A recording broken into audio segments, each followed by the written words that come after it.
अचानक वृंदावन के यमुना नदी में जब 9 फन वाला कालिया नाग दिखा, फिर जो चमत्कार हुआ उसे देखकर भक्तों की रूह कांप गई। दोस्तों, वास्तव में आज भी हमारे और आपकी सोच से परे कुछ ऐसी शक्तियां इस दुनिया में मौजूद हैं जो अपनी मर्जी से समय का पहिया घुमा सकती हैं। वृंदावन कान्हा की नगरी, जहां कण कण में राधे श्याम बसते हैं। लेकिन क्या आप जानते हैं कि इसी पावन यमुना नदी के गहरे काले पानी में आज भी एक ऐसा रहस्य छिपा है जिसका जिक्र होते ही बड़े बड़े वैज्ञानिकों के पसीने छूट जाते हैं। आज जो घटना मैं आपको बताने जा रहा हूं वो कोई कहानी नहीं, बल्कि वृंदावन के केशी घाट पर घटी एक ऐसी घटना है जिसे वहां मौजूद सैकड़ों लोगों ने अपनी नंगी आंखों से देखा। एक ऐसा मंजर जब यमुना का पानी उबलने लगा और उसमें से निकला 9 फनों वाला साक्षात कालिया नाग, और उसके बाद जो चमत्कार हुआ उसने लोगों की रूह कंपा दी। दिल थाम कर बैठिए, क्योंकि आज का वीडियो आपके होश उड़ा देगा।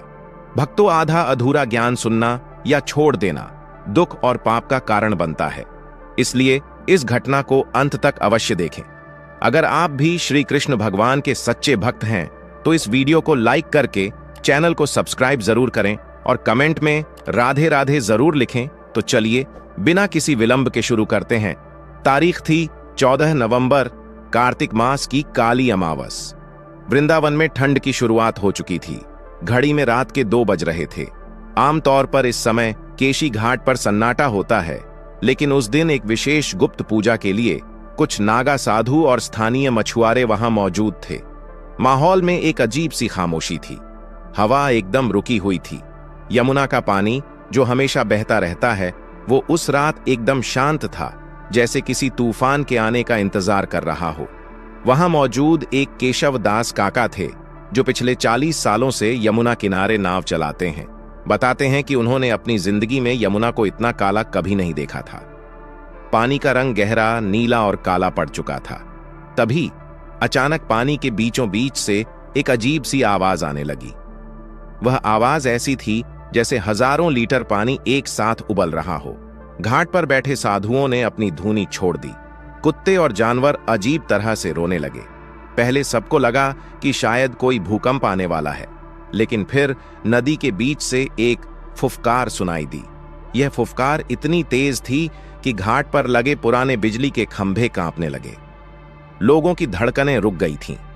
टॉर्च की रोशनी पानी तक नहीं पहुंच पा रही थी, क्योंकि वहां घना कोहरा छा गया था। और फिर कोहरे को चीरते हुए वो आकृति ऊपर उठी। वो कोई साधारण जीव नहीं था। केशव दास और वहां मौजूद सैकड़ों से ज्यादा लोगों के पैरों तले जमीन खिसक गई। पानी की सतह से लगभग 40 फीट ऊपर एक नहीं, 2 नहीं, बल्कि 9 विशालकाय फन 9 हवा में लहरा रहे थे। उसकी त्वचा का रंग पन्ने जैसा हरा और गहरा काला था। उसके हर एक फन पर एक चमकीली मणि जैसी चीज चमक रही थी, जिसकी रोशनी से पूरा घाट नीली आभा में नहा गया। उसकी आंखें अंगारों की तरह लाल थीं, जिनमें देखने की हिम्मत किसी में नहीं थी। भक्तों के मुंह से आवाज नहीं निकल रही थी। ये वही कालिया नाग था जिसका वर्णन हमारे पुराणों में मिलता है, जिसे द्वापर युग में भगवान कृष्ण ने नाथा था। लेकिन कलयुग में यहां कैसे? उस विशालकाय नाग ने एक जोरदार फुफकार मारी, जिससे यमुना का पानी लहरों में बदल गए और घाट की सीढ़ियों तक आ पहुंचा। लोग जान बचाने के लिए पीछे भागे। भगदड़ मच गई। ऐसा लग रहा था कि आज प्रलय निश्चित है। वो नाग गुस्से में लग रहा था। उसके नथुनों से विषैला धुआं निकल रहा था, जिससे लोगों का दम घुटने लगा। ऐसा लगा कि कालिया नाग आज पूरे वृंदावन को अपने विष से जला देगा। लोग रो रहे थे, कृष्ण कृष्ण चिल्ला रहे थे। तभी वो चमत्कार हुआ जिसे विज्ञान आज तक नहीं समझ पाया। जैसे ही कालिया नाग ने अपना सबसे बड़ा फन नीचे की ओर झुकाया, कहीं से बिना किसी स्रोत के एक बांसुरी की आवाज गूंजने लगी। वो आवाज किसी इंसान द्वारा बजाई हुई नहीं लग रही थी। वो आवाज हवा में थी, पानी में थी, हर किसी के दिल में थी। उस बांसुरी की तान सुनते ही वो 9 फन वाला विशालकाय कालिया नाग, जो अभी तक मौत का दूसरा नाम लग रहा था, अचानक थम गया। उसका गुस्सा, उसका विष सब जैसे पिघल गया। दर्शकों ने देखा कि वो विशाल नाग धीरे धीरे नीचे झुकने लगा, जैसे वो किसी अदृश्य शक्ति को प्रणाम कर रहा हो। और फिर यमुना के पानी के ठीक ऊपर एक दिव्य नीली रोशनी का पुंज प्रकट हुआ। उस रोशनी में कोई आकृति साफ नहीं थी, लेकिन आभास साफ था। वो कन्हैया थे। कालिया नाग ने अपने 9 फनों को फैला दिया और उस रोशनी के चारों तरफ घूमने लगा, जैसे वो परिक्रमा कर रहा हो। जो लोग डर के मारे भाग रहे थे, वो अब हाथ जोड़कर घुटनों के बल बैठ गए। हवा में चंदन और तुलसी की खुशबू फैल गई। जो विषैला धुआं था, वो अचानक फूलों की महक में बदल गया। लोगों ने देखा कि कालिया नाग की आंखों से अब अंगारे नहीं, बल्कि आंसू बह रहे थे। वो दृश्य इतना पवित्र और इतना भारी था कि कई लोग वहीं हैरान हो गए। इसे कहते हैं भक्ति का वश। एक जहरीला नाग भी उस बांसुरी के आगे नतमस्तक था। यह अलौकिक दृश्य करीब 7 मिनट तक चला।